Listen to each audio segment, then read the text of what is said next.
While we were worshiping, I don't know, David, you've probably felt this before, where you feel like God's saying he's flipping the message. And so the first service we did it, and I'm like, okay, I don't think he's flipping the whole thing, but I think I needed to say this before we hop in. Is that okay? When we were worshiping, I felt like there was someone that walked through the doors today defeated.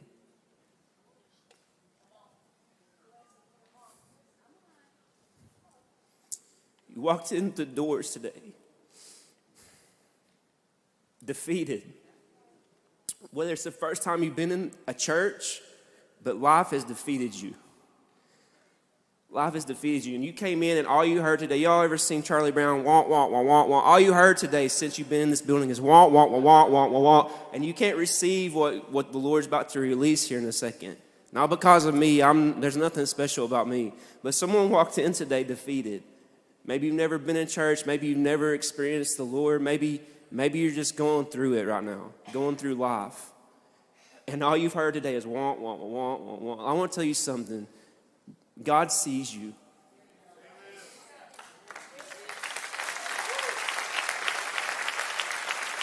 God sees you, and he loves you, and he wants to be with you. He wants to be in your life. So I want to challenge you, if that's you, and you know who you are because you heard the wah, wah, wah, wah. And you're thinking, how does he know that? Because I was sitting there and I felt, I don't know, it's crazy. It's crazy how God works. But if that's you, I want to challenge you to open your heart to the word today. So anyway, welcome everybody. Thank you guys for being here. I don't know if you guys have noticed, there's something going on outside. What's going on today? Live groups. Awesome. How many of you are excited about live groups? I'm excited about live groups. Some of you are sitting here like this, I ain't excited about live groups. Hopefully by the end of this message, you'll be excited about live groups. How many of you are in a live group? All right, awesome. That's awesome. How many of you are part of a discipleship? A lot of the same hands. That's awesome. Some of you need to get in a life group. So Pastor asked me to speak a couple of weeks ago, and it kind of turned into speaking on life group launch, and I'm thankful for this opportunity. And how many of you are just thankful for Pastor and Miss Connie? You guys thankful for them? Man, we have some awesome leadership in the church. Our elders and our directors and all these guys. Man, we're so thankful for them. And actually, Brian just shared with me a little bit ago. I'm so thankful to be a part of this church. You guys thankful? Yeah. Man, sometimes I'm gonna be real because it's life group day, and I'm gonna take my mask off. You said that a long time ago, and I've always stuck with it, Steve. Take your mask off and be real. I'm gonna be real with you. Sometimes being on staff and doing day-to-day stuff, like you just feel blah. And not even just because you're on staff, but just sometimes just life, you just feel blah, right? It's like blah. And sometimes you start to be critical, and sometimes you start to question, and sometimes you start to whatever. But you know what that is? Who is that? It's the enemy, isn't it? It's the enemy. And I was sitting here thinking when Brian shared this with me that I'm so thankful to be a part of this church. I'm so thankful to be a part of a church that are going out to feed the homeless, and someone gives their life to Christ. Was it yesterday? Yesterday, Mobile Meals went out and gave food to the homeless, and someone gave their life to Christ because of it. Is that not awesome? I'm thankful for that. Just like Pastor shared, like sometimes we just like lose, I don't know, focus or not focus, or it just becomes like normal to us that someone gave their life to Christ. Christ just changed someone's life. And we just kind of like forget about it, right? It's like, oh, that's not a big deal. That's a huge deal, isn't it? It's a huge deal. And I'm so thankful to be a part of that. So when Pastor was, did I forget anything I was supposed to say? That wasn't, they didn't tell me to say that. I feel like I forgot something. I don't know. I apologize. Oh, yeah, that's outside. What? All those tents out there. So Katie talked about the 2 canopies, the tents on the left and right. When you go outside, there's a bunch of life groups that you can get connected to. And not just life groups, there's ministries over here when you go out to the right. Mobile Meals is one of those. And Oasis, I want to give Oasis a shout out. I want to do something. If you are 18 to, what, Alec? 30, stand up. 18 to 30, stand up. Troy, you can stand up too, it's okay. 18 to 30.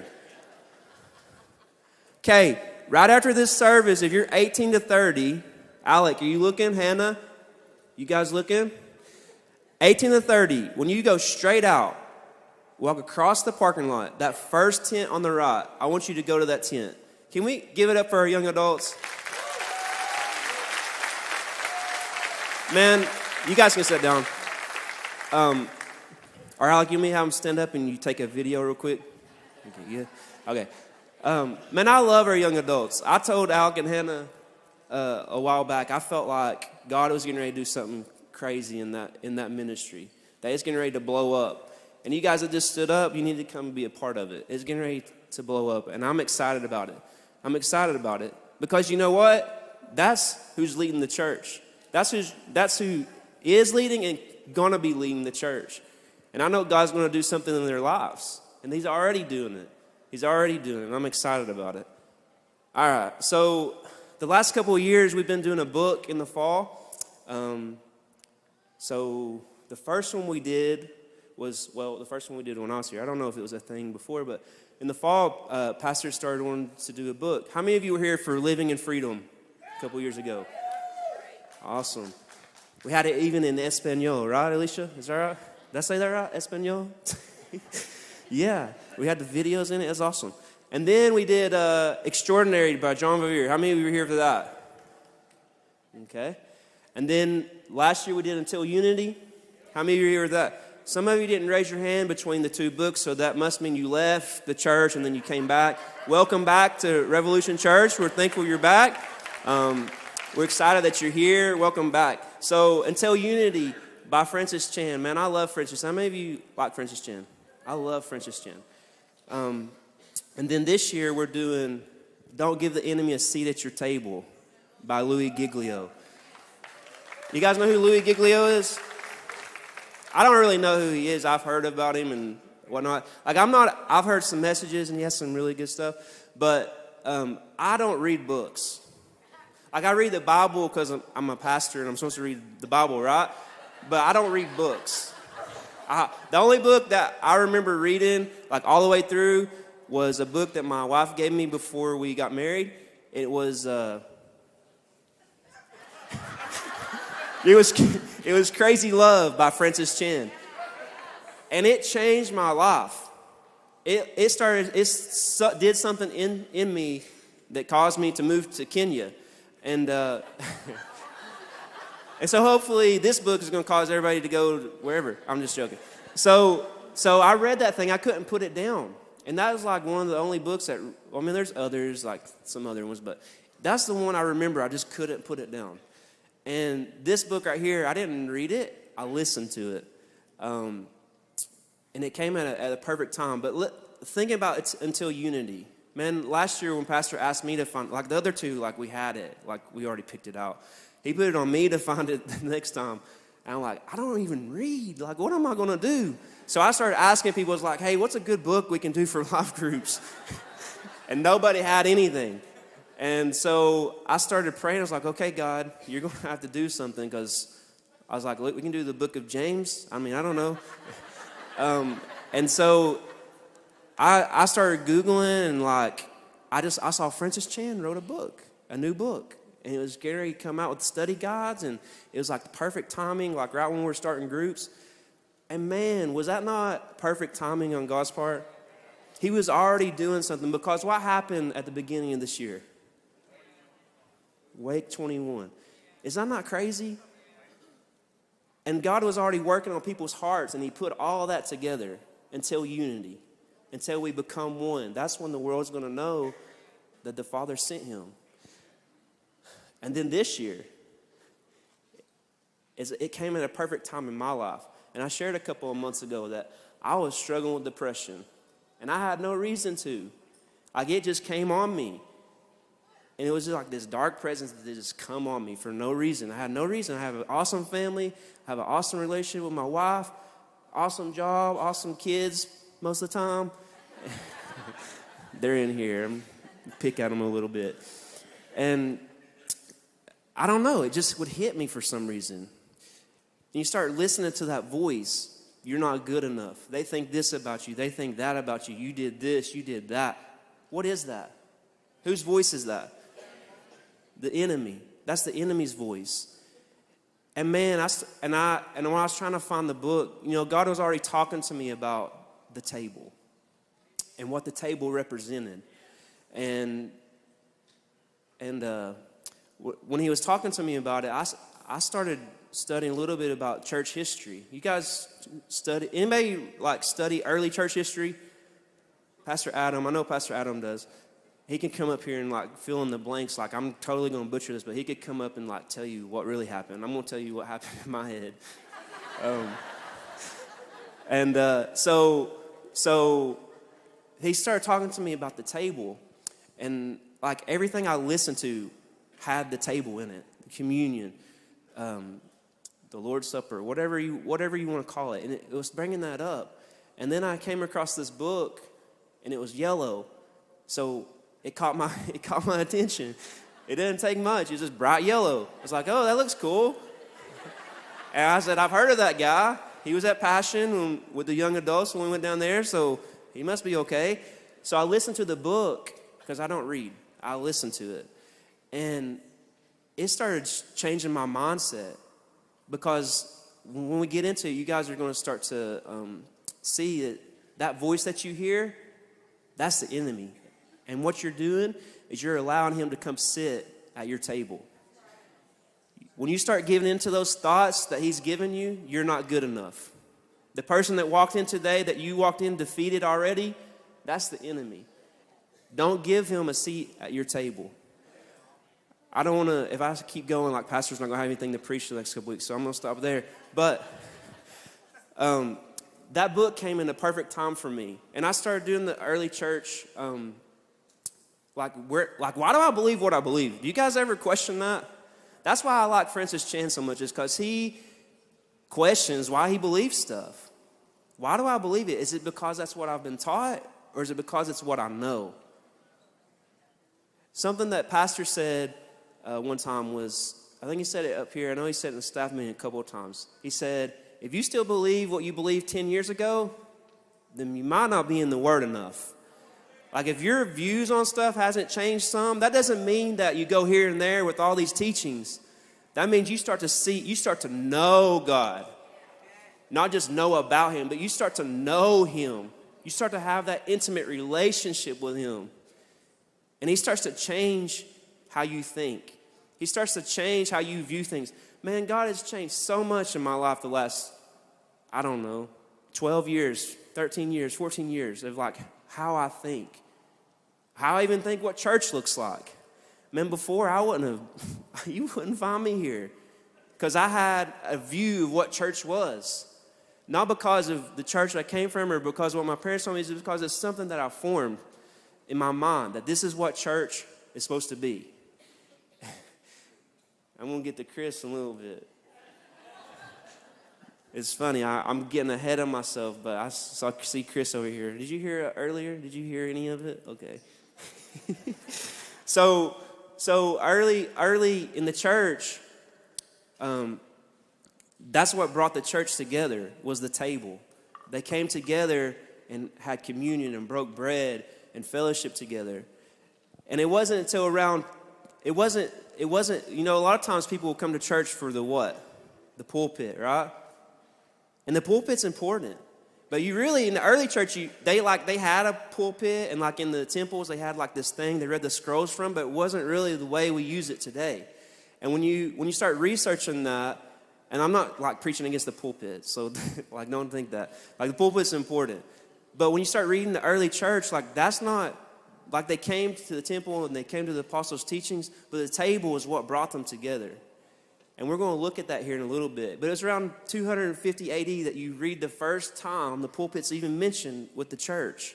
Like in a letter, some dude was writing to another guy, and I don't remember their names because they're not like John and Joey, and so. And then you get a little bit further. Did you know for 1,000 years, Adam, don't correct me. For 1,000 years, the church was one church. Did you guys know that? From the time that Jesus or the apostles started the church, for 1,000 years, it was one church. Like there's probably some fractions and some heretics and stuff that kind of broke off from there. But for the most part, it was one church, which is what Jesus prayed, right? That we'd be one. And then in like 1054 AD, there's a thing called the Great Schism. You should Google it. It's when the Western church and the Eastern church started to split up because of different ideas and political stuff. Like you history people probably know all the answers. But the church split. And then about 500 years later, there's this guy named Ulrich, what was his name? Zwingli? Yeah, Zwingli. And Martin Luther, you guys heard those names before? And the Great Reformation and all that. So this Zwingli guy, he takes the table out of the church and puts the pulpit there. And he did it for a good reason. Like it wasn't like a bad. He was doing it out of the goodness of his. Like he was doing it for the word, because the church was getting away from the word, and he wanted to put the word at the center of the church again. So there was a balance, the table and the church. And the church always, like, it's like a pendulum. Like we always swing back and forth, like what's the most important. And there's a balance. And we're going to look at the word and see that today. And I actually just copied and pasted Pastor Pacer's notes from last week. So I'm just joking. So if you look at Acts chapter 2, verse 42. This is one of his verses he used last week. It says, "And they devoted themselves to the apostles' teachings and the fellowship, to the breaking of bread and prayers." So we have the teaching of the apostles, we have fellowship, we have the breaking of the bread and prayers. And so I want to focus on that word fellowship.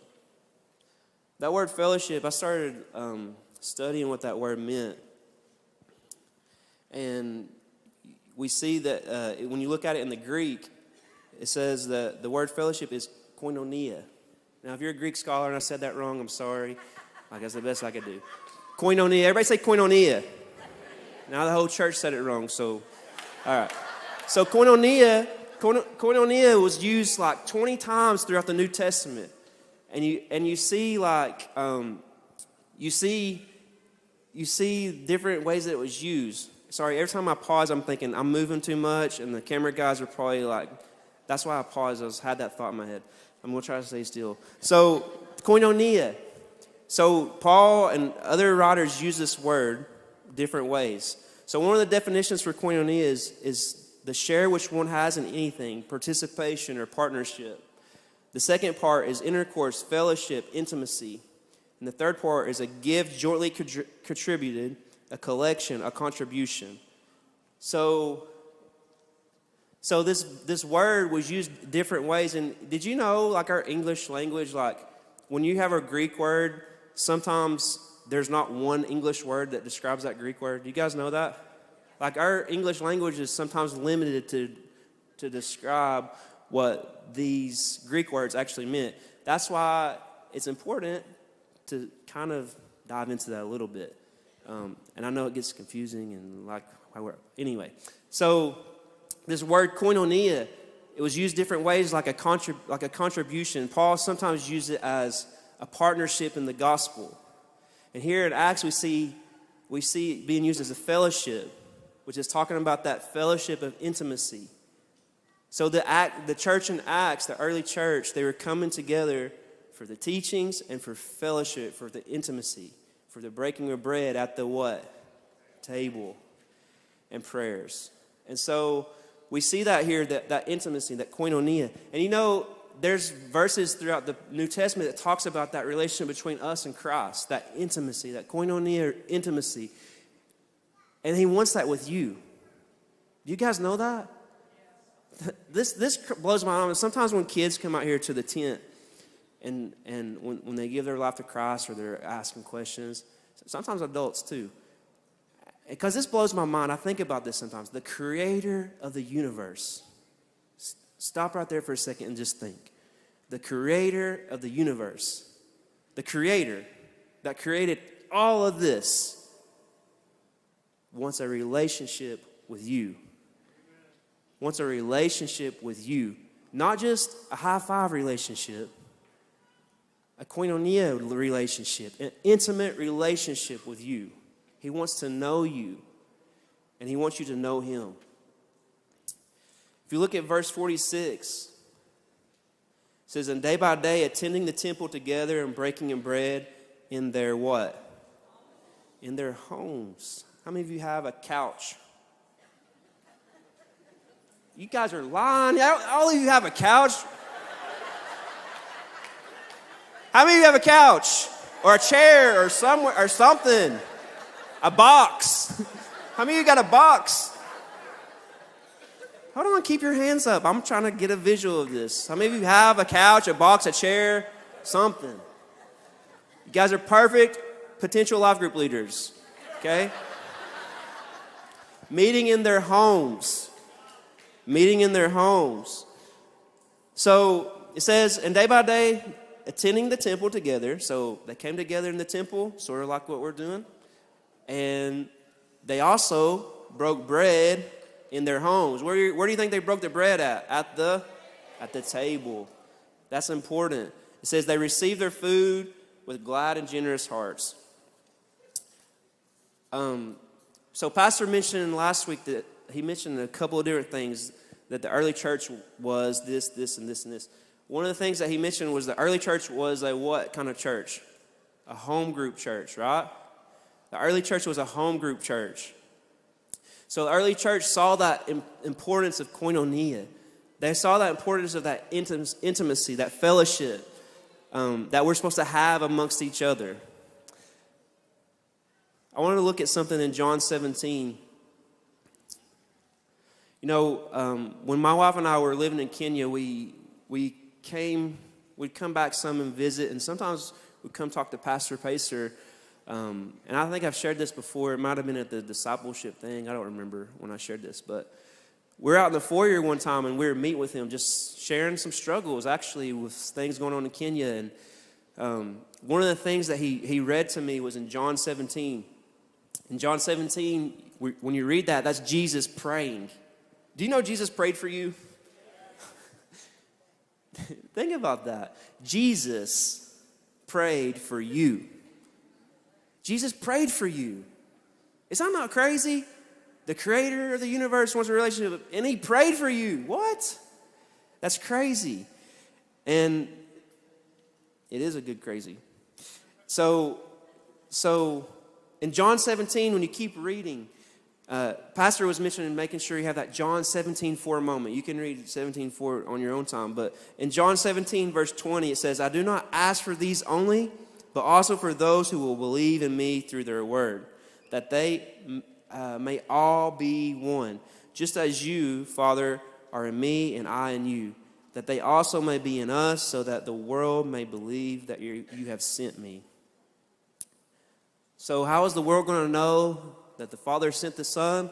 That we all become what? Denominations.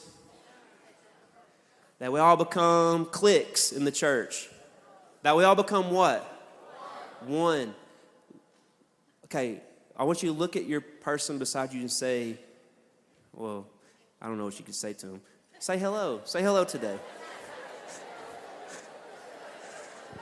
Now I want you to look at the person on the other side that you have no clue who they are, because you most likely turned to the person that you knew. And I want you to get uncomfortable a little bit, because this is life group, and we're going to be real, and we're going to open up. So I want you to find someone you have no idea who they are and say hello to them real quick.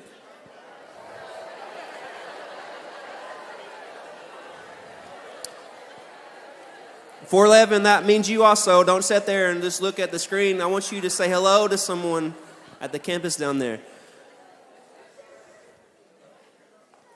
All right. So That's your new life group. The people you just met will be launching today. You can meet at their house at around 5, 6 o'clock. That's your new life group leader. So Jesus prayed that we would become one. You know, we're a body together here, right? We're a body. But most of us don't even know the person we're sitting next to. Tanya knows. Tanya knows the person she sits next to. And everybody that sits next to Tanya knows who she is, too.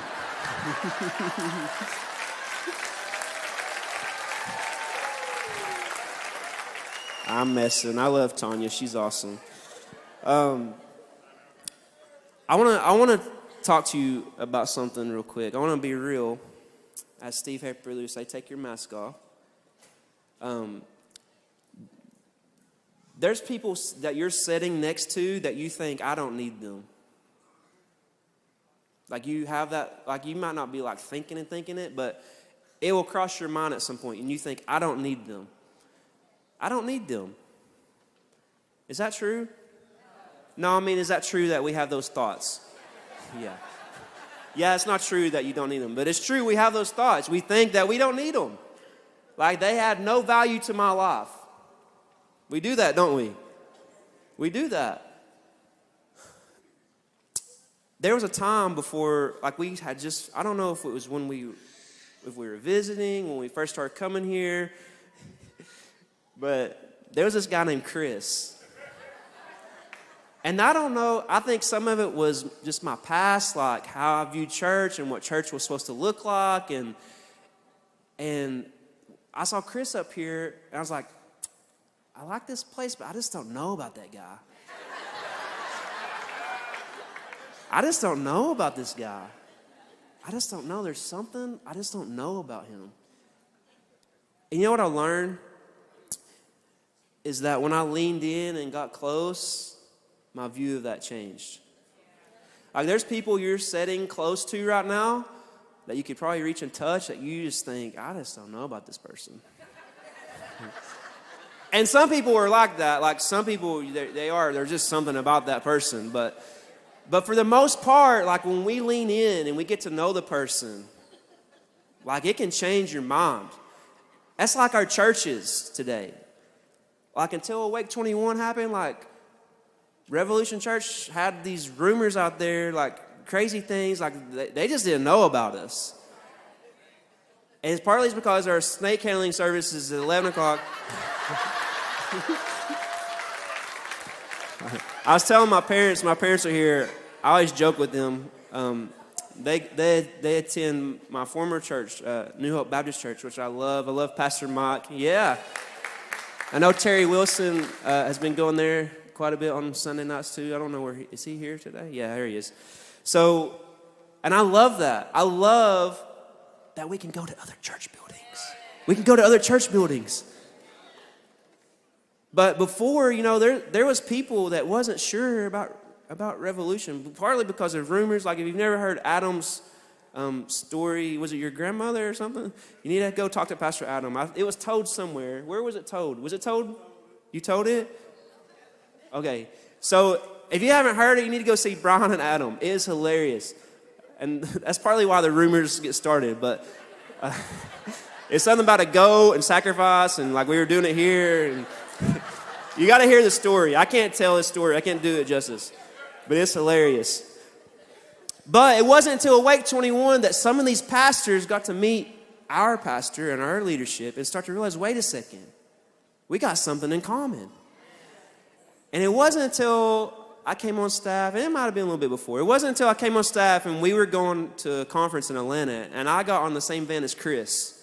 It was me, Chris, Alicia, I think Jenny was with me, and I don't know who else. Was Daryl on there? Oh, yeah, was Daryl on there? Oh, he was driving? I guess that's true. I was thinking Chris was driving for some reason. I guess Chris was in the front. Okay, anyway, it doesn't matter. I like to see the picture when you're hearing a story. Are you guys the same way? Anyway, me and Chris got to talk the whole way down there. And then we got stuck in Atlanta traffic. Y'all ever been in Atlanta in traffic? It's awful, isn't it? The worst traffic in the world. Someone came up and said you need to see DC traffic too, but Atlanta, I hate Atlanta. I hate driving through Atlanta. If you're watching from Atlanta, we love you. But traffic is terrible. We were down there for Passion Conference this January, right? And it was awful. I had to take someone to the hotel, bring them back, a headache. It was awful. It was a headache to me because of the traffic. But anyway, we were stuck in traffic and we were just talking, and I started to realize, man, me and Chris have a lot in common. Me and Chris are old Baptist boys. Me and Chris see the church a lot of the same ways. Me and Chris think a lot alike. But it was because of my preconceived ideas about him that I thought he was about the lights and smoke and whatever this, which I've told him this, like this is okay. But really, Chris don't care about that stuff. I love Chris. Now me and Chris have the life group once a week. Whenever we see each other, we end up having life group. It's not planned, it's just spontaneous. And we have life group, and we open up, and we're real, and we share things. And I'm thankful for him. But guess what? If I hadn't leaned in, what would I be missing? The same way for you guys, all of us in here. The people that you think you don't need, you need. The people you think you don't need, you need. Look over to someone you don't know and say, I need you. Don't look too much into their eyes because it gets weird, but say, I need you.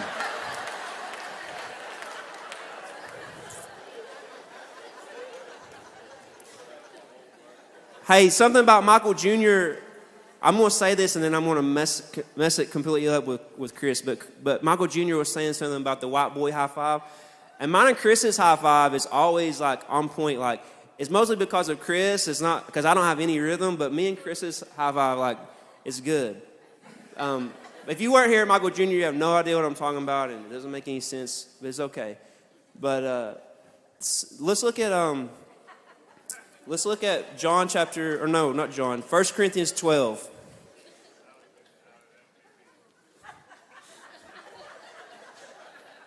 Not everybody can hear what's being said down here. It's kind of funny, but there's funny things that are said. So 1 Corinthians chapter 12, verse 14, it says, for the body does not consist of one member, but of many. If the foot should say, because I am not the hand, I do not belong to the body, that would not make it any less part of the body. And if the ear should say, because I am not an eye, I do not belong to the body, that would not make it any less a part of the body. If the whole body were an eye, where would the sense of hearing? If the whole body were an ear, where would the sense of smell? But as it is, God arranged the members in the body, each of them as he chose. Did you hear that part? As he chose. If all were single member, where would the body be? Man, if all of us was a big toe, where would we be at? What would we do? Someone said, I think it was Rick Atkins earlier, he said, the big toe is good for balance. And that's true. So we'd all be balanced, but then what? Like, we ain't going to go nowhere. So if all of us, like the person next to you, they might be your kidney. The person next to you might be your elbow. The person next to you might be your crooked, ugly toe. But you still need them. My brother was here in the early service, and I can't go into the whole thing, but I told people to go ask him this because we have this thing in our family we joke around about. It's called Koto. And he was here. My mom's here. You can go ask her. She's back here with my wife. But 4 people went and asked him about it after the service earlier, and it was hilarious. But the person that you're next to might be your Koto. And you guys are wondering, what does that mean? So what I'm saying is every person next to you, you need them. Every person in here plays a part in this body. This body and the big church body, right? Every single person, every single one of you has a purpose. Every single one of you has a role. And it's not about being the pastor. It's not about being whatever. It's not about being the speaker. Every single person has a role that God chose. Do you hear that part? That he chose. Let's read the next part. It says, as it is, there are many parts, yet one body. The eye cannot say to the hand, I have no need of you, nor again the head to the feet, I have no need of you. On the contrary, the parts of the body that seem to be weaker are indispensable, and on the parts of the body that we think less honorable, we bestow with the greater honor. And our unpresentable parts are treated with greater modesty, which our more presentable parts do not require. I don't understand that verse 23. I don't know how that fits with the body of Christ. We can talk about it later, but verse 24 says, which our more presentable parts do not require. But God so composed the body, giving greater honor to the part that lacked it, that there may be no division in the body, but the members may have the same care for one another. I got a question. If we're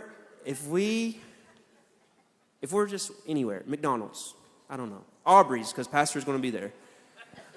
We're at Aubrey's, and you see Pastor at a table, and you see Troy at a table. I was going to have Troy up here, but God changed the message. He was going to be wearing a Roman armor suit. Anyway, you saw Troy and Pastor sitting here, and it says something about what did it say? But the members may have the same care for one another. I'll bet you anything. Most of you may not go up and bother Pastor. I don't know, not bother. You may not feel like you want to go bother him, but some of you would go and talk to Pastor, and probably completely ignore that Troy's at the table. Is that true?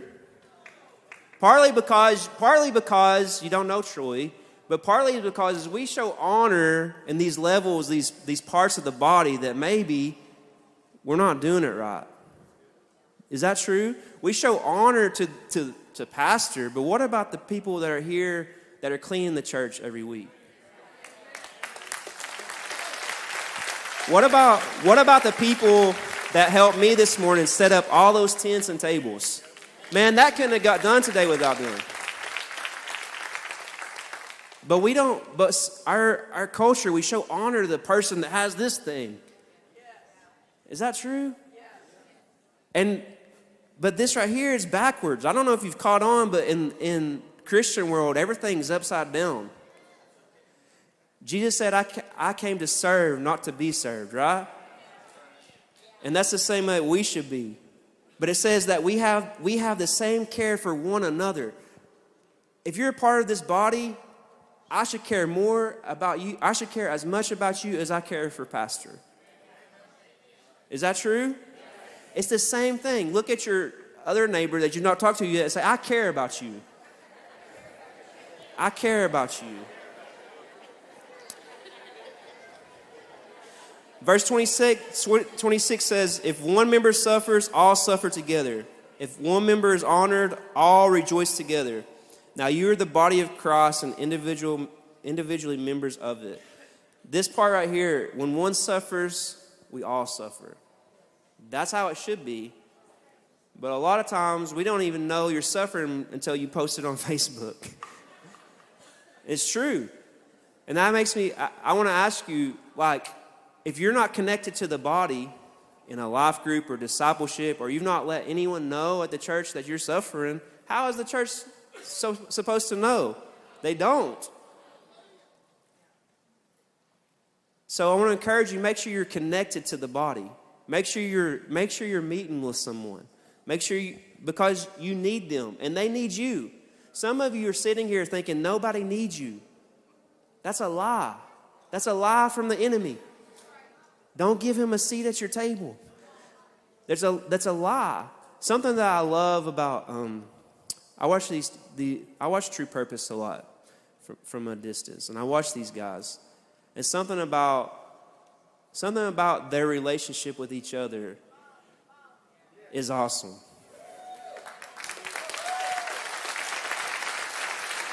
Man, these guys, it's like a brotherhood. They got each other's back. I've watched new guys come in fresh, detoxing, whatever, And these guys surround them and help them and give them what they need and back off when they don't need it. Like they know. You know why they know? Because they've been through it. And God's using them to reach the other guys that maybe I could never reach. Man, every single person in here can reach someone that I can't reach.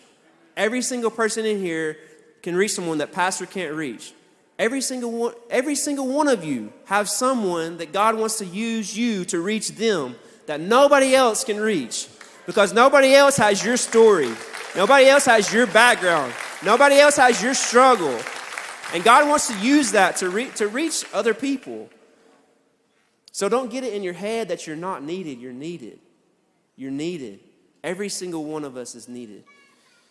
Why are life groups important? Well, we're going to look at that. Why are life groups important? I know why they're important in my life. They've literally changed my life.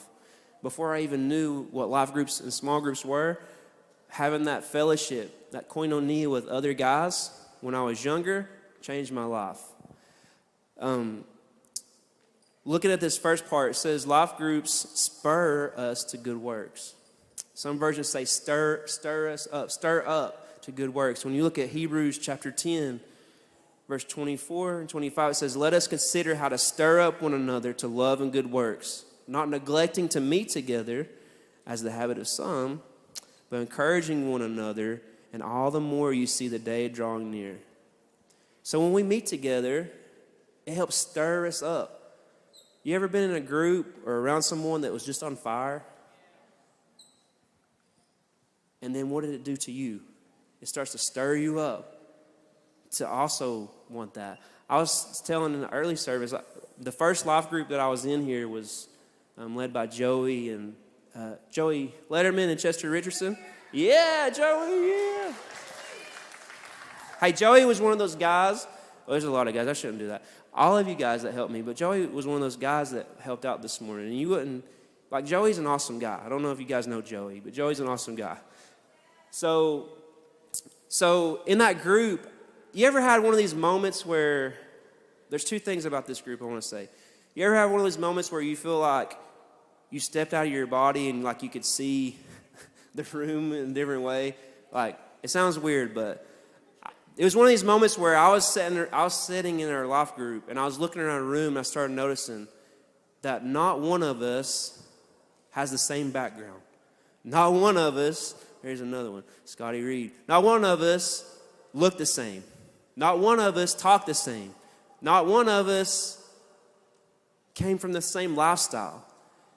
And it was a beautiful picture. Like, I was seeing this picture of like, man, this is what the church is.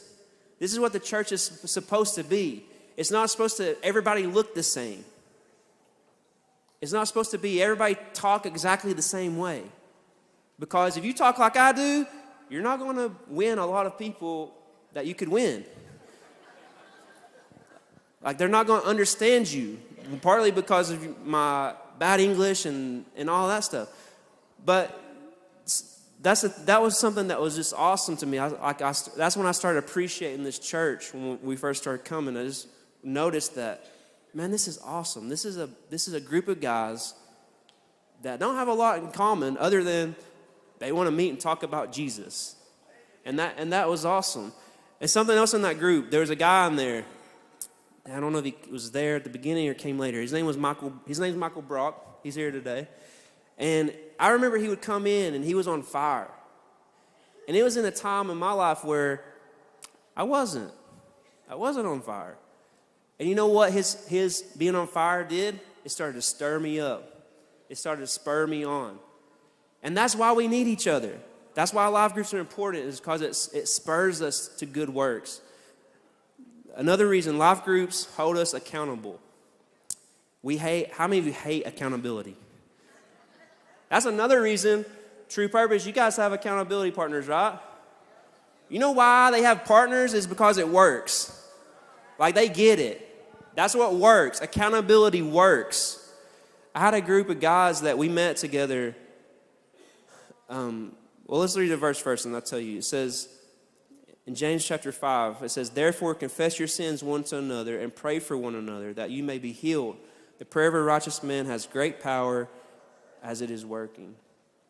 So I had a group of guys that I met with. It was like college age, and there was 6 of us, and we met every week, and we were real. Like, we had a list of questions like you went through, and you had to be real, and you had to open them honestly, or you had to answer them honestly. And so we met together, and we encourage each other, we challenge each other, we call each other in the week. Hey, are you in the Word? Are you in the Word? Are you making good choices? And we had to be real about it. And that accountability started to do something in us. 1, it stirred us up. 2, it held us accountable, and it encouraged us. And you know, and this is not like to look at us, but out of those 6 guys, like when we came together as one, like-minded. Out of those 6 guys, one of them was a missionary in Turkey. One was a missionary in Alaska. We were missionaries in Kenya. One's a youth pastor. One's a worship leader. And one is someone that preaches.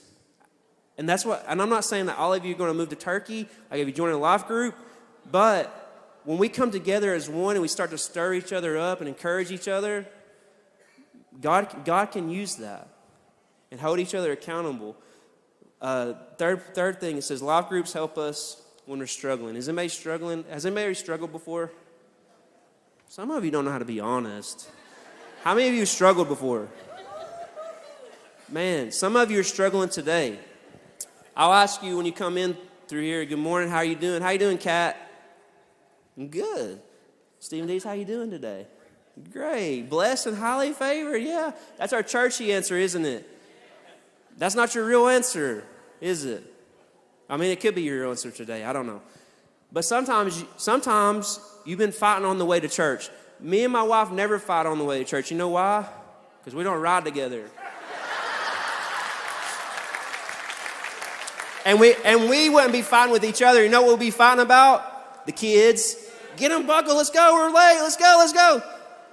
She's awesome. She has to do all that all on her own on Sundays because I'm here early. And she's awesome for that. But it's true. Some of you, maybe today, came in and had to fix your mascara before you walked in the door because you were fighting on the way to church. And some of you are snickering because you know that's true because you experienced it. Some of you, man, we can just keep going on, but we come in and we're not real with each other. We're not real about our struggles. It says, brothers, if anyone's caught in a transgression, you who are spiritual could restore him in a spirit of gentleness.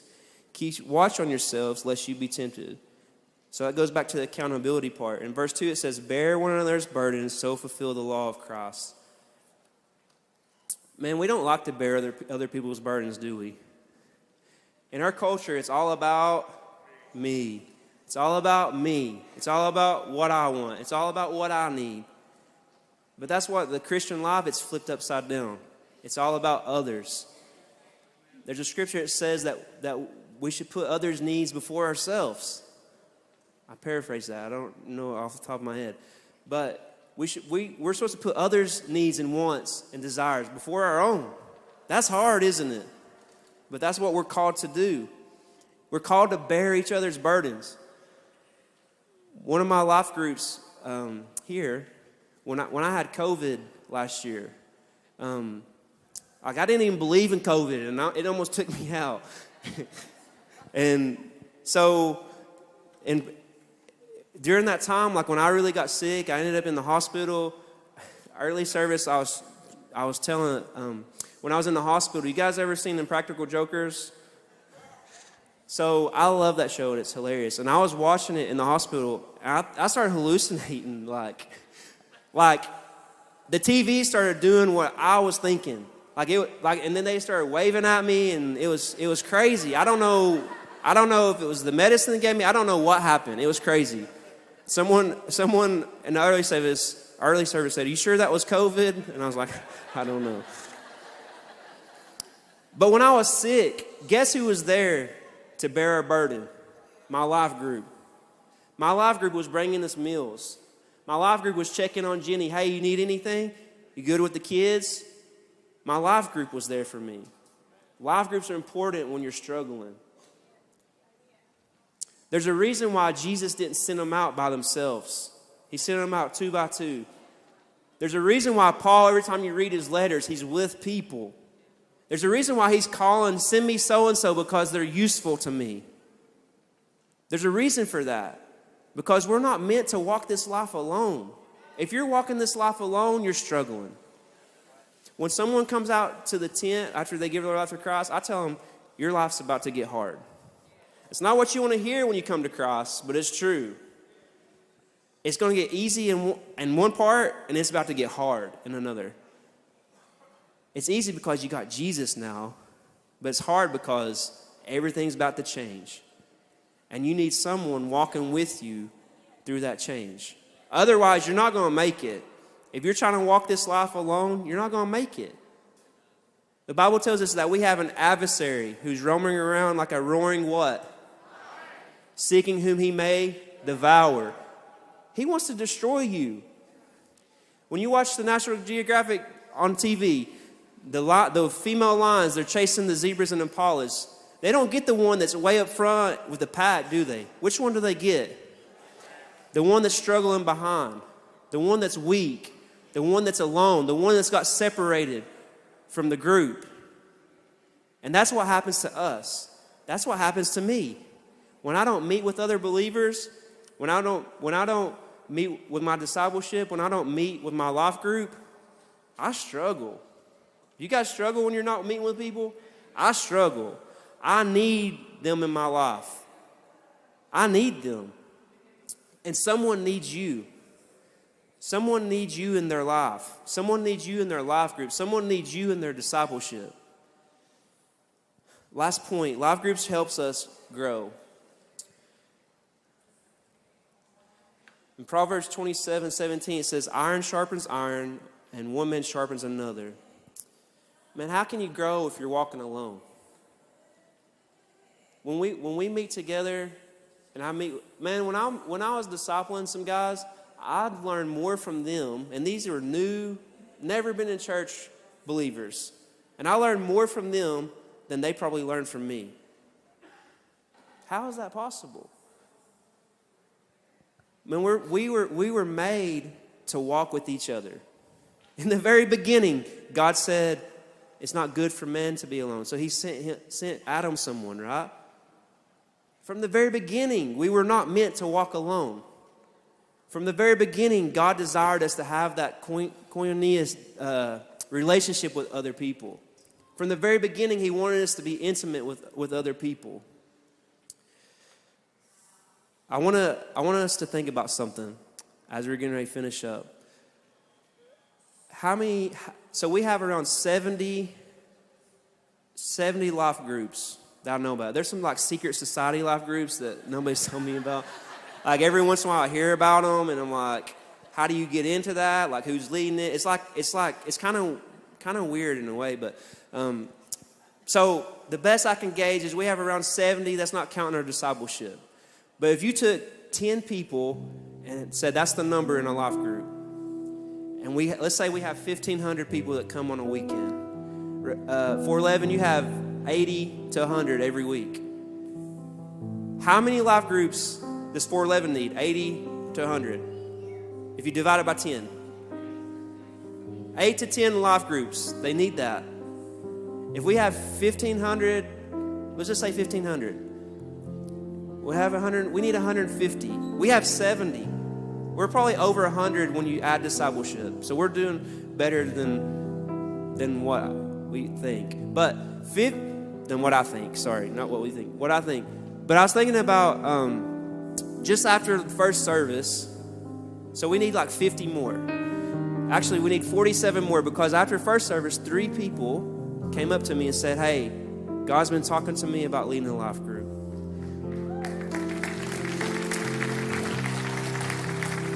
And what's awesome is they start to see the importance of that intimacy. We need each other. We have to have each other in each other's lives. We need you. And you need someone in your life.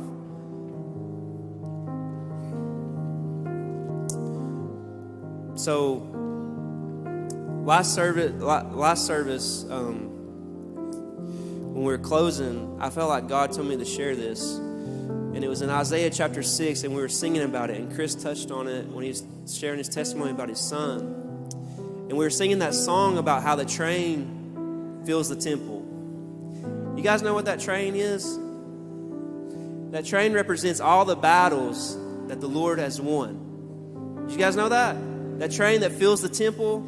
I know that doesn't make, like, we're not walking around with robes and stuff in the train. But that train that fills the temple are all the battles that he's won. And in Isaiah chapter 6, it says, in the year that King Uzziah died, I saw the Lord sitting upon a throne, high and lifted up. And the train of his robe filled the temple. Above him stood the seraphim. Each had 6 wings. With 2 he covered his face, and with 2 he covered his feet. And with 2 he flew, and one called to another and said, Holy, holy, holy is the Lord of hosts. The whole earth is full of his glory. Hey, Chris was talking about earlier, there's people in here that are going through battles right now. But reading this, it tells me that God's got a pretty long train that shows that he's won a lot of battles, right? And I believe that he's going to continue to win battles. So as the prayer team comes and as the campus pastors come, I want to encourage you, if you're struggling, if you're having a battle right now, I want to encourage you to come and be prayed over and claim that victory. Do you guys believe that God wants to give us victory? I believe that. So if you feel like God's speaking to you, and he's been speaking to you for a while now about leading a life group, come see me after the service. Let's get that number even less. Let's get to 50 today. All right. We love you guys. Thank you guys for being here. As the worship team comes out, and they're going to play one more song for us.